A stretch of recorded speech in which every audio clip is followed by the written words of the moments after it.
देखंतु ओडिशा रे आईन परिस्थिति विपर्यस्त हो जाइए। आम तो बारंबार कहीकि आसुचु ये गणतंत्र को हत्याकारी सरकार जितेबाला जो दिन टू आसला ओडिशा को आपण देखंतु नारी निर्यातना धरी नाबालिका निर्यातना धरी छात्री निर्यातना धरी एबे आपण जो कहउचंती पुरी रे सेटा गोटे धर्मस्थान पवित्र क्षेत्र श्रीक्षेत्र से भली जगार जदि गोटे महिला सांबादिकों को गोड़ाई गोड़ाई मारिबा गोटे केते दूर युक्तियुक्त गोटे ओडिशा पई गोटे लज्जाजनक कथा। एरा ए बड़ी आम केबे मते देखिनु कि आम जीवन रे शुणिनु माने गोटे सांबादिकों को ये बड़ी गोटे सेवायत माने मारिबाटा गोटे उचित नुह। गुजरात अहमदाबाद रे एआईसीसी द्वारा मीटिंग बसी न्याय पत्र मीटिंग बसुची समस्त पीसीसी माने एक्स पीसीसी माने जाइछंती विधायक मानक भी डकरा जाइछि कोन होछि एक्चुअली देखंतु या गोटे एआईसीसी कार्यक्रम गुजरात रो अहमदाबाद रे आजिटू कार्यक्रम आरंभ होइछि आम ओडिशा रो समस्त नेतृमंडली जो सीनियर लीडर्स पीसीसी सभापति मान्यवर भक्तचरण दास नेतृत्व रे एक्स पीसीसी सीएलपी लीडर एवं एक्स मिनिस्टर एवं समस्त सीनियर लीडर्स माने सब जाइछंती एवं आज मध्य कार्यक्रम अनुष्ठित होइतिला एवं आसंता काली हमको विधायक मान को डका जाइछि। एटा प्रत्येक राज्यर सबु राज्यर PCC x PCC minister ex chief minister chief minister समस्त को एआईसीसी डाकरा रे अहमदाबाद आयोजन होइछि। ये कार्यक्रम गोटे सबके साथ लेके चलो न्याय पथ पदयात्रा माने ये जो कार्यक्रम अनुष्ठित होती निश्चित भाव में आम जो आशा करुचु एआईसीसी रो कांग्रेस कमिटी रो अध्यक्ष श्रीमान खड़गे जी राहुल जी सोनिया जी एवं वेणुगोपाल जी समस्त नेतृमंडल वृंद जी की सीनियर लीडर समस्त उपस्थित थिल अछंती एवं आमे मध्य आज बाहरलु एबे हमर फ्लाइट एयरपोर्ट जीवु 9:30 अच्छी आमर फ्लाइट आमे भी पहुँचबू निश्चित भाव आमे सिटी जग देबू एवं सिटी जा गुरुमंत्र दि जाउची से गुरुमंत्र को नहीं आमे प्रत्येक राज्यर प्रत्येक नेतृमंडली प्रत्येक राज्यर नेता माने निज निज राज्य रे गला परे यार न्याय पाई गोटे पदयात्रा माने न्याय पथ पाई गोटे जोरदार कार्यक्रम हम निश्चित भाव में सिटू आम गुरुमंत्र नहीं आसबू एवं निज अंचल बा निज राज्य रे निज अंचल रे आम निश्चित भाव में न्याय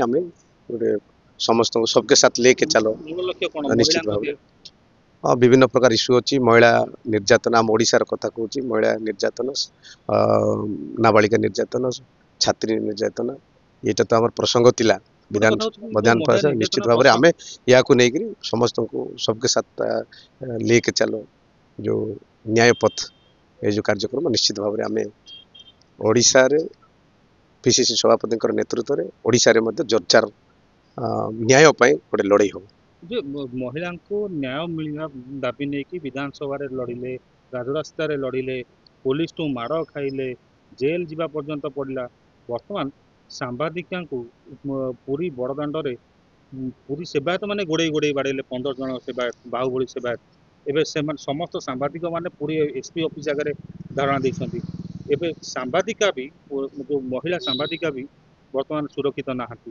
तो सेठी भी महिला निर्यातना देखंतु ओडिशा रे आईन परिस्थिति विपर्यस्त हो जाइए।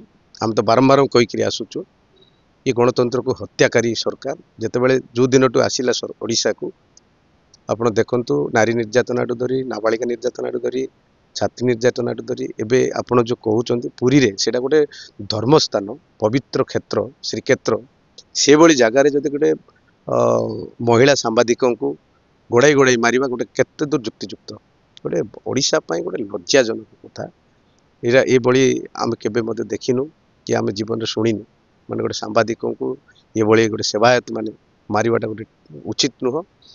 निजे आईन मंत्री जहार दायित्व नहीं श्रीमंदिर हो ନିଜେ ଆଇନ ଶୃଙ୍ଖଳାର ହଉ ବା ପୂର୍ତ୍ତ ବିଭାଗର ହଉ ନିଜେ ପୃଥ୍ୱୀରାଜ ହରିଚନ୍ଦନ ଏ ସବୁ ଦାୟିତ୍ୱରେ ଥାଇକି ବି ସିଏ ବି ଚୁପ୍ ଅଛନ୍ତି। କିନ୍ତୁ ଯେତେବେଳେ କଂଗ୍ରେସ କର୍ମୀଙ୍କ ଉପରକୁ ଲାଠି ମାଡ଼ ହେଇଥିଲା ସେତେବେଳେ ଜଣେ ସାମ୍ବାଦିକକୁ ମୁଖ୍ୟମନ୍ତ୍ରୀ ଭେଟିବାକୁ ଯାଇପାରିଲେ, କିନ୍ତୁ ଏ ମହିଳା ସାମ୍ବାଦିକଙ୍କୁ ଭେଟିବାକୁ କେହି ଯାଉନାହାନ୍ତି କାହିଁକି? ପକ୍ଷପାତିତା କରୁଛନ୍ତି। ନିଶ୍ଚିତ ଭାବରେ ଏଇଟା ପକ୍ଷପାତିତା। ଯେତେବେଳେ ଦେଖନ୍ତୁ ଗୋଟେ ପୋଲିସ ମାନଙ୍କୁ ଆମର ଯୋଉ ଆନ୍ଦୋଳନ ଯେତେବେଳେ ଚାଲିଥିଲା ସେଇ ସମୟରେ ଡିଜି ହୁଅନ୍ତୁ କି ଆମର ମନ୍ତ୍ରୀମାନେ ହୁଅନ୍ତୁ, ସେମାନେ ପୋଲିସ ବିଭାଗର କର୍ମଚାରୀ ମାନଙ୍କୁ ଦେଖିବାକୁ ଯାଇଥିଲେ। କିନ୍ତୁ ଆମର ଯୋଉ ସମସ୍ତେ ଜନସାଧାରଣ ନା ଓଡ଼ିଶାର, ଆମର କଂଗ୍ରେସ କର୍ମୀ କ'ଣ ଜନସାଧାରଣ ନୁହନ୍ତି କି? ଯୋଉ ଆନ୍ଦୋଳନ ବେଳେ ଯୋଉମାନଙ୍କୁ ଠେଲା ପେଲାରେ ଯୋଉମାନେ ଆହତ ହେଇଥିଲେ, ସେମାନେ କ'ଣ ଓଡ଼ିଶାର ଲୋକ ନୁହନ୍ତି କି? ସେମାନେ ଓଡ଼ିଶାର ମାନେ ନାଗରିକ ନୁହନ୍ତି? ସେମାନଙ୍କୁ ସମାନ ଭାବରେ ଦେଖିବା କଥା। କିନ୍ତୁ କି ମହିଳା ଆଜି ସାମ୍ବାଦିକ ମହିଳା ସାମ୍ବାଦିକଙ୍କୁ ମଧ୍ୟ ଯେତେବେଳେ ଯେହେତୁ ଏ ଯୋଉ ଘଟଣା ଘଟିଛି ସେଇ ଜାଗାକୁ ମଧ୍ୟ ମାନେ ଯିବା କଥା, ଦେଖିବା କଥା କ'ଣ ହେଇଛି। ସେଇ ଜାଗାରେ ମୁଁ ଯୋଉ କହିବି ଯେ ପୋଲିସ ପ୍ରଶାସନ କୋଉଠି ଥିଲେ, ଯୋଉ ଯେତେବେଳେ ସାମ୍ବାଦିକ ମହିଳା ସାମ୍ବାଦିକାଙ୍କୁ ଯେତେବେଳେ ମାନେ ସେବାୟତ ମାନେ ଯେତେବେଳେ ତାକୁ ଗଡ଼ାଇ ଗଡ଼ାଇ ଯୋଉ ମାରିଲେ, ଦୁର୍ବ୍ୟବହାର କଲେ, ସେଇ ସମୟରେ ସେଠି ତ ଶହ ଶହ ପୋଲିସ ଯୋଉ ରହୁଛନ୍ତି, ସେମାନେ କ'ଣ କରୁଥିଲେ? ଏଇଟା ଗୋଟେ କହିଲି ପରା, ଓଡ଼ିଶାରେ ଆଇନ ଶୃଙ୍ଖଳାଟା ଗୋଟେ ବିପର୍ଯ୍ୟସ୍ତ ହେଇଯାଇଛି। ଏସପି ଅଫିସ ଆଗରେ ଧାରଣା ଦିଆହଉଛି, ଏସପି ତାକୁ କାର୍ଯ୍ୟାନୁଷ୍ଠାନ ନଉନାହାନ୍ତି, କୌଣସି ସେବାୟତକୁ ଆରେଷ୍ଟ କରୁନାହାନ୍ତି। ଯୋଉମାନେ ସେଠି ଜଡ଼ିତ, ଯୋଉମାନେ ସେଠି ଇନଭଲ୍ଭ ଅଛନ୍ତି, ସେମାନଙ୍କୁ ନିଶ୍ଚିତ ଭାବରେ କାର୍ଯ୍ୟାନୁଷ୍ଠାନ କରିବା କଥା ମୋ ମତରେ। କି ଆମେ ମଧ୍ୟ ଦାବି କରୁଛୁ ନିଶ୍ଚିତ ଭାବରେ ତାଙ୍କୁ, ଯୋଉମାନେ ସେଠି ଜଡ଼ିତ ଅଛନ୍ତି, ଯୋଉମାନେ ଇନଭଲ୍ଭ ଅଛନ୍ତି, ସେମାନଙ୍କୁ ତୁରନ୍ତ କାର୍ଯ୍ୟାନୁଷ୍ଠାନ କରାଯାଉ। ଅହମ୍ମଦାବାଦରୁ ଆସିଲେ କଂଗ୍ରେସ ଟିମ୍ ଆ ପାଇଁ ସ୍ୱର ଉଠେଇବ। ଏଇଟା ତ ଆମର ଆମେ ତ ଆମର ପିସି ସଭାପତିଙ୍କ ମଧ୍ୟ କର୍ଣ୍ଣପାତ ହେଇଥିବେ, ତାଙ୍କେ ମଧ୍ୟ ଜାଣିଥିବେ ନିଶ୍ଚିତ ଭାବରେ। ତାଙ୍କେ ମାନ୍ୟବର ଆମର ପିସିସି ସଭାପତି ୟାର ଉପରେ ଆମେ ମଧ୍ୟ ଅନୁରୋଧ କରିବୁ, ଏବଂ ସେ ମଧ୍ୟ ଜାଣିଛନ୍ତି, ସେ ଜାଣି ସାରିଲେଣି ଏ ବିଷୟରେ। ଆଉ ସିଆଡ଼ୁ ଆସିଲେ ଆମେ ମଧ୍ୟ ସାର୍ଙ୍କ ସହିତ ଆମେ ମଧ୍ୟ କହିବୁ, ଆଲୋଚନା କରିବୁ।